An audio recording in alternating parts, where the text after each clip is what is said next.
નમસ્કાર મિત્રો, હું હરિ પટેલ, કો ફાઉન્ડર ઓફ અંજની મિલ્ક.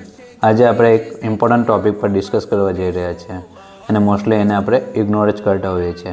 તો ચાલો જોઈએ. આપણે ઘરે પનીર બનાવ્યા પછી જે લીલું પાણી બચે છે એને આપણે સામાન્ય રીતે ફેંકી દઈએ છીએ, પરંતુ આ આપણી મોટી ભૂલ છે.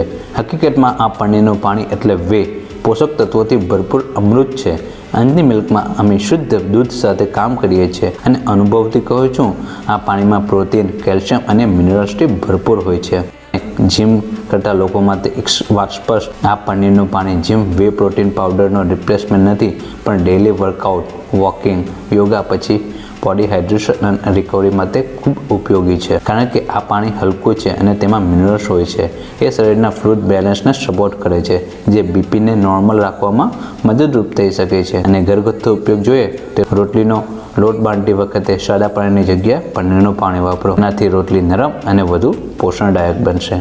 સાથે શાક, ગ્રેવી, દાળ કે ભાત બનાવતી વખતે આ પાણી ઉમેરવાથી ટેસ્ટ અને હેલ્થ બંને વધે છે. સાથે હેર અને સ્કિન માટે જોઈએ તો વાળ માટે નેચરલ હેર રિન્સ, સ્કિન માટે હળવું નેચરલ ટોનર. અંજની મિલ્કમાં આપણો પ્રયત્ન હંમેશા એક જ રહ્યો છે: દૂધનો દરેક અંશ સાચી રીતે અને સંપૂર્ણ રીતે ઉપયોગમાં લેવાય. તો યાદ રાખજો, પનીર બનાવો ત્યારે તેનું પાણી ક્યારેય ફેંકશો નહીં. આ માહિતી તમને ઉપયોગી લાગી હોય તો રીલ શેર કરો અને અંજની મિલ્ક સાથે નેચરલ અને શુદ્ધ જીવન અપનાવો.